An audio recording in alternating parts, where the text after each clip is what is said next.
Today on the spot, we've got demos with Deathspank 2 and Etrian Odyssey 3. There's also downloads with This Week on PlayStation Network, and we celebrate Halloween early with Costume Quest. Today on the spot.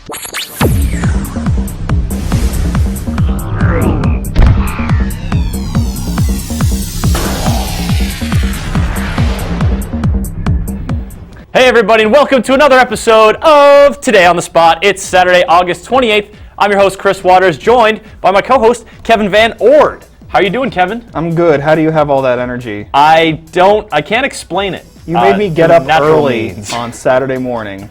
It's good to be up and at 'em, Kevin. I mean, we got to see what the world thinks of the things we posted on GameSpot yesterday. Kevin and I are both on the reviews team here at GameSpot, and we both, put up a little thing yesterday. I put up a review for Ivy the Kiwi. It's a question mark at the end of the title. We've made that joke before. Yes, we have, actually. You and I together on the show, yeah. As a matter of fact. We don't have original material. Yeah. That's a pretty fun game. So you can check out the review for that. And Kevin, tell us what you did yesterday. Well, as a matter of fact, I actually wrote a little blog post about Elemental War of Magic, a new strategy game that came from Stardock. Fortunately, no review yet. We didn't get a pre-release copy. And that's a big game. It is a big game. It's a tactical strategy game, so it's pretty big. And unfortunately, it's also pretty rough around the edges, which means that I wanted to let the community kind of know what's going on while I'm in the process of reviewing this game. Well, good on you. I'm sure they appreciate that. Yay. I certainly do. And I also appreciate the news team giving us the latest headlines. Take it away, guys. Hello everyone, this is your GameSpot news update for Saturday, August 28th. I'm Tom Magrino, filling in for Tor Thorson, who is currently building himself a hut in Newfoundland. Last year, Brad Pitt apparently thought it'd be cool to strap on a jetpack, licensing the rights to bring Capcom's Dark Void to the silver screen. Now, The Inglourious Basterds and Assassination of Jesse James by the coward Robert Ford star appears to also have his sights set on Take-Two's gritty western, Red Dead Redemption. As Showbiz Spy's rumor goes, Pitt has been offered first refusal on the role of Red Dead protagonist John Marston. Unfortunately, Showbiz Spy offered little by way of supporting details. However, that the film site would even be hearing anything related to Red Dead Redemption seems to be a good sign that Take-Two has it on its radar to create a film based on the franchise. One other bit of news that Take-Two has yet to officially go on the record about: noted Pacific Crest Securities analyst Evan Wilson claims to have received confirmation from retail sources that Team Bondi's LA Noire has yet again been delayed. According to the Industry Watcher, retailers have indicated that the game is now expected to arrive well into 2011. As for industry chatter that can be confirmed, Ubisoft told GameSpot yesterday that it had dropped 38 employees at Red Storm Entertainment, which is currently at work on multiplayer component of Ghost Recon Future Soldier. Ubisoft said that the move came as part of a, quote, realignment of production priorities, but softened the blow, saying that it has offered the Fallen slots at other studios within the French publisher's stable. Alright everyone, that does it for today. For more on these stories and other news headlines, head on over to news.gamespot.com. 3D gaming and motion controls, the future is now, this week on PlayStation Network. This week on PlayStation Network. In downloadable games, get your crudely fashioned stabbing implements out. It's Shank. Betrayed and left for dead by the only family he ever knew, Shank is back to get revenge on the underworld's deadliest assassins. Armed with his knowledge of gang warfare and a whole lot of weaponry, Shank must battle his way through the criminal underground to destroy those who brought his world crashing down around him. When you're done with sharp implements, try picking up Pixel Junk Racer's second lap. Get behind the wheel of a slot car and take on up to 7 players simultaneously offline. Intuitive controls, 32 different race modes, and online rankings will provide countless hours of racing mayhem. Keep those laps coming with MotorStorm 3D Rift. MotorStorm 3D Rift offers a taste of the hit game MotorStorm Pacific Rift, now with full 3D functionality. Tear through 10 exciting tracks on an exotic island using a variety of off-road vehicles. In game demos, the Mag Beta makes a reappearance, now with PlayStation Move support. Mag is a massive action first-person shooter that takes place in a future war between private militaries. Take part in battles of up to 128 players with objective-based combat. The beta will give you access to downloadable content well before it drops on PSN. An original copy of Mag is required. Are you an indecisive stabber? The Shank trial is up next and can help you with that. Play as Shank as you battle your way through the criminal underworld. Enjoy a gritty animated story inspired by comic books and old-school beat-em-ups. Up next, the Naruto Ultimate Ninja Storm 2 network demo will keep the fist flying. Featuring the first boss battle from the game, the demo focuses on refined fighting mechanics and anime graphics. The full game places the player inside a living manga world packed with dramatic 3D boss battles, including a rich story mode and the first online play ever in the Naruto franchise. In game add-ons, Mafia 2 releases The Betrayal of Jimmy. Clash of the Titans offers up the Apollo's Challenge Quest Pack. Guitar Hero introduces the Megadeth Track Pack, featuring Hangar 18, Peace Sells, and Symphony of Destruction. Rock Band gets the Disturbed Pack 3, including Asylum, Another Way to Die, and The Animal. Also for Rock Band is the release of the Universal Motown Pack 1, including Mountain Man, Seasons, and Bury Me Alive. Game trailers this week forecast a future of awesome with the Brink Developer Diary 3, Hunt to the Demon's Forge Trip trailer, Press Your Luck, Enslaved Odyssey to the West E3 trailer, Homefront Backstory trailer, and Little Big Planet 2 Adventure trailer. That's all the time we have, folks. Join us next week for more This Week on PlayStation Network. I like RPGs. I have the feeling you might like RPGs too. Well, as a matter of fact, so does Sophia Tong. She's now going to show us a demo for a new RPG, Etrian Odyssey 3. Hey everyone, and welcome to our daily demo. I'm joined by Aram from Atlas, here to show us Etrian Odyssey 3, third game in this DS series. Third game in the series, that's right. It is, for anyone who's never played it, a exploration RPG. It's an homage to the classic wizardry and might and magic first-person dungeon crawlers. So pretty hardcore. Pretty hardcore. We'll talk about what's new and introduce people to it for people who haven't been acquainted to the series yet. But it's on DS, and it takes advantage of the touchscreen to take you back to that classic pen and paper RPG Put on experience. a stylus and a touchscreen. Stylus and a touchscreen. It blows your mind, this modern technology. All right, cool. Let's check it out. Sure. So, well, here we are. We're in the labyrinth now.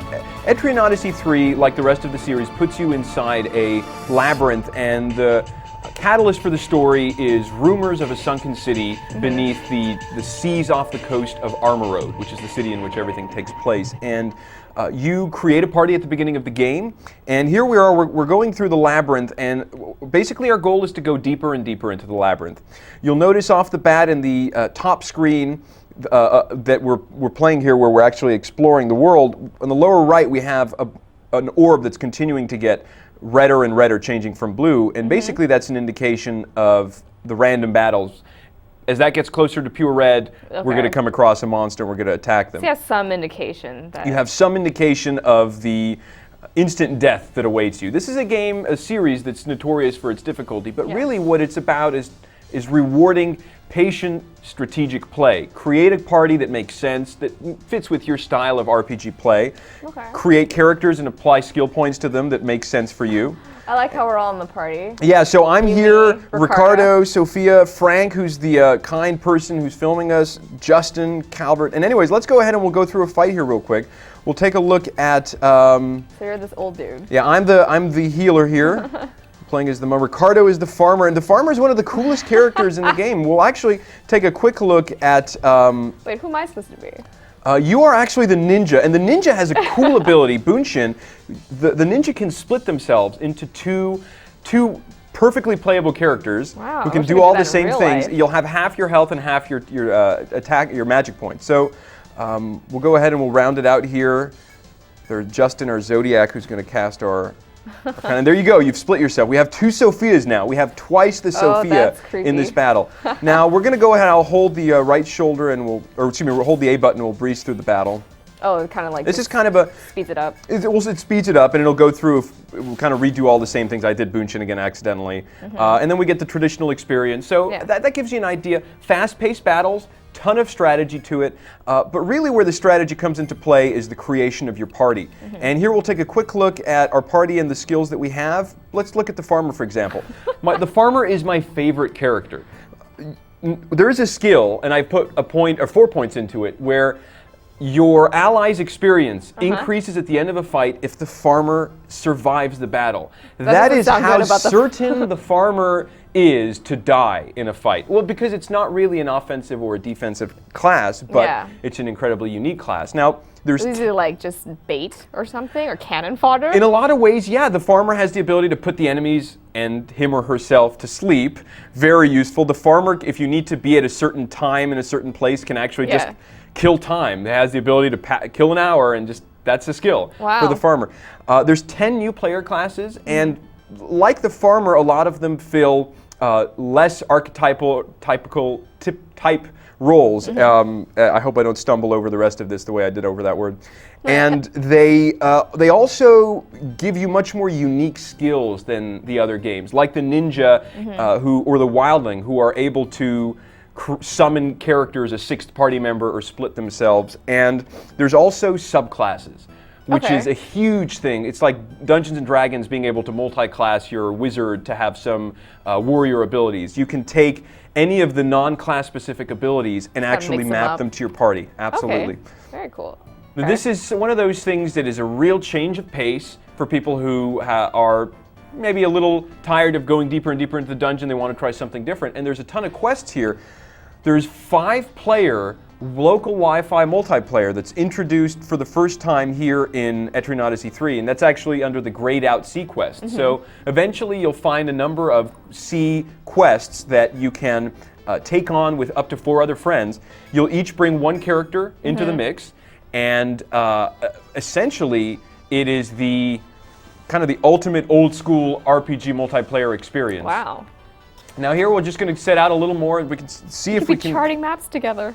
With charting maps together, exactly. Now here in front of us you can see there's these kind of warp zones, and that's actually a current that if we get on there, and we're not going to be able to make it quite yet, but once we get the provisions that'll let us go out that far, those will carry us an additional number of turns, and we can get much further than we could have otherwise. Oh, okay, very cool. There's also hazards we'll come across that could just totally destroy our ship and send us back to port. You never really lose your ship, it just sends you back.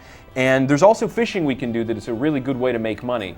Cool. So before we get into like when's it coming out and stuff, you want to talk about the stuff that's on this table here? So inside every copy of the game, we have it'll be folded up inside the packaging. We have an awesome 2-sided Explorer's poster, a lovely piece of art, and it smells really good too. And then on the other side we have It smells like printer ink. It smells like victory for gamers. On the other side we have a class skill tree, and this is all 10 of the game's new classes. It's really important when you're starting out to choose what skills are best, what classes are the best fit for you as a gamer, and this is going to help gamers starting out. And now if you pre-order at a participating retailer, you get a lovely 60-page full-color art book with works and sketches and designs spanning the entire Etrian Odyssey series. Wow. It's the ultimate collector's item for the Etrian Odyssey fan. Well, it is really nice artwork. Yes. If you're into that. Okay, so when's the game coming out and on what platform? It comes out on September 21st for Nintendo DS for $29.99. All right, well, thank you so much for your time. Thank you for having me. And that was our look at Etrian Odyssey 3. Now on with the rest of our show. Thanks to Sophia for hosting that demo, and thanks to Sophia for securing copies of Etrian Odyssey 3 that we're going to give away to you folks at the end of the show, provided you can answer a trivia question correctly. That's coming up in a little bit. Up next, interview. Interview. I like interviews. Interview for Costume Quest. Costume Quest, new downloadable title coming from Double Fine, correct? Absolutely. Love Tim Schafer, love his work, so I'm looking forward to this one too. Me too. Let's go ahead and roll that interview right now. I'm Tim Schafer, the president of Double Fine Productions, and I will introduce Tasha Harris, who was the lead animator on Brutal Legend and is now doing her own game called Costume Quest. Yes. As a project lead on that. Costume Quest is basically a Halloween-themed RPG where you play as one of a pair of twins, brother and sister. They're named Ren and Reynold, and they are going out trick-or-treating on Halloween night. One of them gets kidnapped, and so whichever one that you don't pick gets kidnapped, and you have to go and rescue them. The kids have these homemade costumes, and you can build them yourself out of materials like tin foil or a cardboard box or roller skates. You put together your costume, and then it just becomes real, which is helpful because the kid has to do battle with monsters. When monsters come to town and try and take all the candy, he wants the candy and he wants to get his brother and sister back. So You have your exploration mode where you're exploring the town, you're trick-or-treating, interacting with NPCs. Sometimes you go into combat mode, which is where your costume transforms into the awesome version. That plays out more of like a traditional turn-based RPG combat system. with an element of timing to it, Yes. like you'd have in like Paper Mario or one of those games where you have to time your attacks and you can't just kind of sit back and let the battle unfold. You're really actively engaged in it. Right, and each costume has its own unique ability, so you have to kind of strategize like when you're going to use your ability and figure out which costumes you want to wear for your party and that kind of thing. Costume Quest is coming out on Xbox Live Arcade and PlayStation Network in the area of fall. It's definitely not down to the date. I mean, there's definitely an area where you know it's going to come out, but one that would make logical sense to someone paying attention. But I've never heard a date that's been finalized. I like Tim Schafer, but you know what, Chris? You know who else I like? I would like you to tell me, Kevin. I will tell you that it is a Ron Gilbert. All right. You know Deathspank, right? Yes, I do know that character. Did you play any Deathspank? I sure did. Oh man, that game is good. I played with Tom McShay, who reviewed it as like Sprinkles or Sparkles, the wizard dude. Right. Kind of a goofy looking fella, but fun game to play co-op. Well, you know what? There's a sequel coming out. Yeah. And so I think instead of us talking about it, I think it's time to go out and take a look and see exactly what there is to know about Deathspank 2. Hey everyone, welcome to our daily demo. I'm joined by Hamish Miller, producer from Hothead Games, here to show us Deathspank 2. Welcome, thanks for joining us. Hey, no problem. How you doing? Yeah, so Deathspank just came out, so you already have a sequel here and ready. I guess you guys were working on it at the same time? Yes, and it was exhausting, but we've managed to ship 2 games in a very short amount of time, but we're very proud of it. Exciting. Yeah. So we have it here, actually. Let's just take a look. So what we're looking at is a much bigger game and a much wilder adventure in terms of the places you can go with Deathspank. All right, very cool. Looks nice. Yeah, it looks fantastic. We're really pleased with the way it turned out. Deathspank's in his Wild West gear, although every game plays differently in terms of the armor that you pick up along the way, and I didn't manage to get the hat. The hat comes with a moustache, so it looks fantastic. But this particular helmet isn't the one that goes with this outfit, so it's more of a Viking style. But we get a lot of juxtaposition in this game. So how are the weapons? Like, what are some new items? So because we've just come through a World War II section, we've got a lot of the equipment and weapons that you'd expect to find in that environment. And these are the things that are really new to Deathspank. So we're dealing with grenades, which you can see here, and I'm going to equip some nature grenades because they're effective against ghosts. So quick tip as we enter here. It's a ghost with cowboy Yeah, shield up to break through barrels, and ghosts are vulnerable to nature, so we're going to fire a nature grenade at these guys. And if I wasn't doing this, they'd be quite difficult to kill, but trial and error. So tips for your readers, I suppose. Oh. And there's a TNT crate there. We've got to be very careful of those. So I could shoot that with a machine gun if I wanted to. But again, these guys, they're pretty sturdy, so I might equip nature grenades again, and then I'm going to equip a nature club on that X button. So I should be able to go in and thump these guys. And then gameplay-wise, it's still very familiar to the first one. It'll be familiar, but with a whole bunch of new content and new and exciting weapons. So these guys standing close together, you pop a grenade over there, should be able to take them both out. There we go. That's efficient. Yeah, so you weren't able to do that in the previous game. So now we're through these guys. I'm going to hack and slash a little bit on these skeletons. I've got a chainsaw here, which is actually Shank's bloody motor saw because we're friends with the guys over at Clay, both based out of Vancouver. It shares the same weapons. So now we've got the Justice meter full. I can show you one of our new weapons of justice, and it's the monocle. So this should use a bit of mind control on these 2 guys. So these guys are now my slaves, and I'm going to use them to come with me. And they're going to come up into the Bandito camp, and we're going to...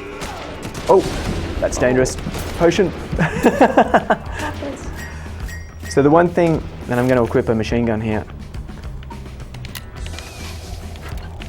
One thing about grenades is you need to be very careful with them, and the one thing about guns is they're fantastic for any areas that contain TNT, so we can really blow this up. And as you can see, machine guns are lots of fun, very effective. Shield is still great too. And you have unlimited ammo, or? So a lot of the ranged weapons work on ammo. So there's a little bit of management in terms of making sure that you're not going to run out, and it just adds, yeah, exactly, tons of loot to pick up. So you can be reckless, but you always need to sort of keep your eye on how much ammo you've got left. So I'm going to jump from here now that we've taken care of these banditos into a new section. All right. This is Le Beau Cockle. Yeah, nice and frosty. So this is sort of World War II-esque, I'd say. And lots to do and see here, but one of the major attractions, nice art style, which people might not be familiar with. Yeah, we love the way the art style turned out. People ask us how we arrived at this, and the only answer is lots of iteration. and a will for a sort of a storybook world. Ooh, so I love the way the ocean turned out in this game too. And you get a pirate ship, so what more could you want? Awesome. And this game has a lot of secrets in it too, so don't be surprised if there are some secret islands out there. And how long does it take to finish? I'd say probably 15 to 17 hours, the way I play it. Yeah. I'm a pretty stubborn gamer, so I die a lot sometimes trying to go into the areas that are too hard for me. But for completionists, that's the ballpark you're looking at. So this is one of the more hardened war hero characters of the game. Army General. Army General. Greetings, General Snuggle Wuggle Pants. I have some of that stuff you need for the big invasion. With the information on this map, victory is probable. Excellent work, soldier. You've procured all the supplies I requested. The invasion is full steam ahead, and I couldn't have done it without your help. We could use a soldier like you for the invasion. What do you say? Let's give them hell, sir. When you're ready to make history, let me know. So this is an example of two of the different environments of the game coming into conflict and forming part of the story. This guy's hell-bent on invading the North Pole because Santa's been corrupted by the Thong of Generosity. Oh. And are you ready to invade? Yeah, so we're invading Santa? We're invading the North Pole. All right, let's do it. General Snuggle Wuggle Pants. For justice. I'm ready For to justice. launch an attack Of course. on the North Pole. That's the spirit, soldier. Let's give them hell!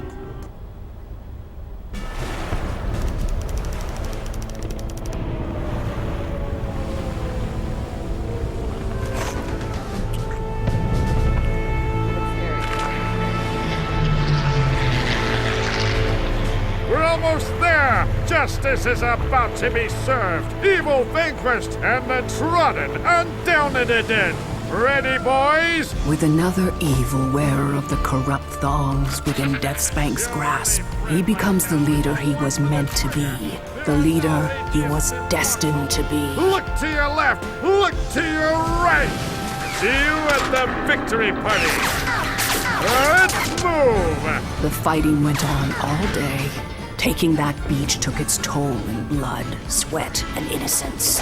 Inch by inch, they pushed forward. Santa's little orcs gave ground slowly, fighting for the evil jolly man. But their will soon gave out to the defender of justice. The day's battle was at an end, but the final push to Santa's lair was still to come. So when is the game coming out and on what platforms? So, the game is going to be coming out on PSN on September 21st. Very soon. Very soon. And then September 22nd, the following day, for XBLA. And that was our first look at Deathspank 2. Now on with the rest of our show.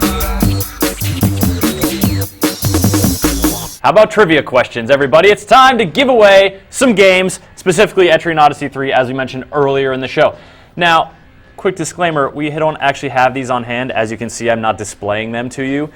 If Atlas delivers to us, we will deliver to you, although this might come closer to the release date of the game. Still, you want a copy of the game, you got to answer this question, and it is, what are the 10 all-new starting character classes in Etrian Odyssey 3?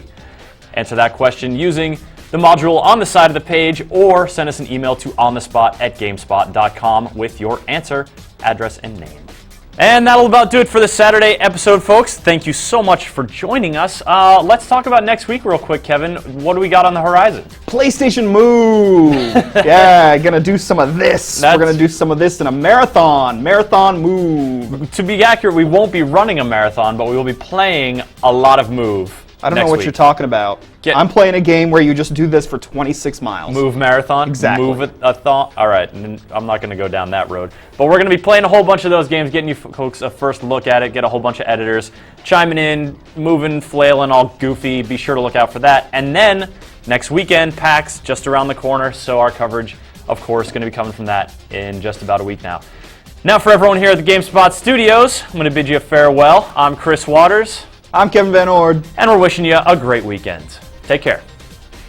Love Tim Schafer, love his work, so I'm looking forward to this one too. Me too. Let's go ahead and roll that demo right now. Interview. It's an interview. We're going to roll it. Anyways, I happen to know that those costumes then turn you into whatever they are. So if you dress up like a dragon, turn into a dragon. So it's Halloween cubed or something like that. If you like exponents, you might like costume. I don't know if there's a math theme involved. Yeah, probably not.